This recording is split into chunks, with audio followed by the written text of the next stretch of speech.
அனைவருக்கும் வணக்கம். இன்றைய தினமணி செய்தித்தாள்ல என்ன செய்திகள் இருக்கு அப்படின்னு சொல்லி பார்ப்போம். முதல்ல பார்த்தீங்கன்னா, இன்றைய திருக்குறள். என்ன குறள் குடுத்திருக்காங்க அப்படின்னா, "சூழ்ச்சி முடிவு துணிவெய்தல் அத்துணிவு தாழ்ச்சியுள் தங்குதல் தீது" அப்படின்னு சொல்லி குடுத்திருக்காங்க. அதாவது, ஆ ஆராய்ந்து எண்ணுவதற்கு எல்லை துணிவு கொள்வதே ஆகும். அவ்வாறு கொண்ட துணிவு காலந்தாழ்ந்து நிற்பது குற்றமாகும் அப்படின்னு சொல்லி குடுத்திருக்காங்க.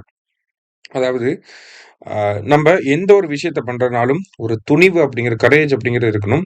அதே மாதிரி காலம் தாழ்த்தாமலும் இருக்கணும் அப்படின்னு சொல்லி சொல்றார். சரிங்களா? திருக்குறள் எண் 671 அதிகாரம் வினை செயல் வகை.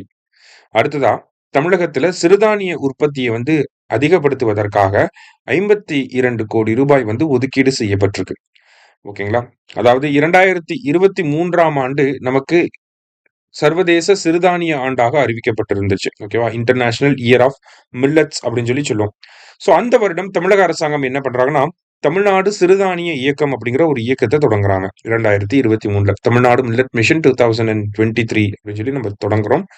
அந்த திட்டத்துக்கு கீழ தமிழகத்துல இருக்கக்கூடிய மாவட்டங்கள 2 கிளஸ்டர்ஸா நம்ம பிரிக்கிறோம். ஓகேங்களா? 25 மாவட்டங்கள 2 கிளஸ்டரா பிரிக்கிறாங்க. ஓகேவா? அதுதான் எந்தெந்த மாவட்டங்கள்லாம் வரும் அப்படிங்கிறத சொல்லியிருக்காங்க. திருவண்ணாமலை, சேலம், கள்ளக்குறிச்சி. அது நமக்கு இவ்வளவு டீப்பா பார்க்க வேணாம். 2 கிளஸ்டர்ஸ் இருக்கு. 25 மாவட்டங்கள 2 கிளஸ்டர்ஸா பிரிச்சிருக்காங்க அப்படின்னு சொல்லி நம்ம பார்க்கிறோம். இந்த 2 கிளஸ்டர்ஸ்லயும் சிறுதானியத்தோடைய உற்பத்திய அதிகப்படுத்துவதற்காக என்ன பண்றாங்க? நமக்கு நிதி ஒதுக்கீடு செய்றாங்க. அதே மாரி இலக்குகளும் நிர்ணயிக்கப்பட்டிருக்கு. கிட்டத்தட்ட 52,00,00,000 நிதி ஒதுக்கீடு செய்யப்பட்டிருக்கு. அடுத்ததா பார்த்தீங்கன்னா, 10,00,000 ஹெக்டேர்ல 39.28 லட்சம் மெட்ரிக் டன் இலக்காக நிர்ணயிக்கப்பட்டிருக்கு. சரியா? பேசிக்கா இருக்கக்கூடிய தகவல்கள பார்த்தா போதும். அடுத்ததா பார்த்தீங்க அப்படின்னா, நமக்கு சர்வதேச விண்வெளி நிலையத்தில் லடாக் விதைகள் ஆய்வு அப்படின்னு சொல்லி குடுத்திருக்காங்க. அதாவது, நாசாவுடைய க்ரூ 11 அப்படிங்கிற இந்த விண்கலம் என்ன பண்றாங்க அப்படின்னா, லடாக்ல இருந்து பக்தான் அப்படிங்கிற விதையையும், பக்வீட் அப்படிங்கிற இந்த விதையையும் என்ன பண்ண போறாங்கன்னா, சர்வதேச விண்வெளி நிலையத்துக்கு எடுத்துட்டு போக போறாங்க. இன்டர்நேஷனல் ஸ்பேஸ் ஸ்டேஷனுக்கு. எதுக்காக அப்படின்னு சொல்லி பார்த்தீங்கன்னா, இந்த விதைகள் இப்ப நார்மலா பார்த்தீங்கன்னா, நமக்கு கிராவிட்டி இருக்கும் எர்த்ல. அதனால விதைகள்லாம் ஈஸியா ஸ்ப்ரவுட் ஆயிரும். ஆனா, ஐ மீன் அவுட்டர் ஸ்பேஸ்ல மைக்ரோ கிராவிட்டில இந்த விதைகள்லாம் வளருதா? தண்ணி ஊத்தி வச்சா வளருமா? இல்லையா? ஸ்ப்ரவுட் ஆகுமா? இல்லையா? அது வளர்ந்துச்சு அப்படின்னா, அத எடுத்துட்டு ஆய்வு செய்வாங்க.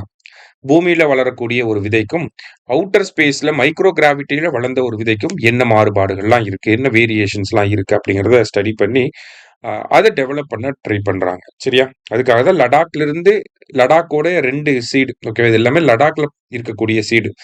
பக்தான், பக்வீட் அப்படிங்கிறதெல்லாம். சரியா?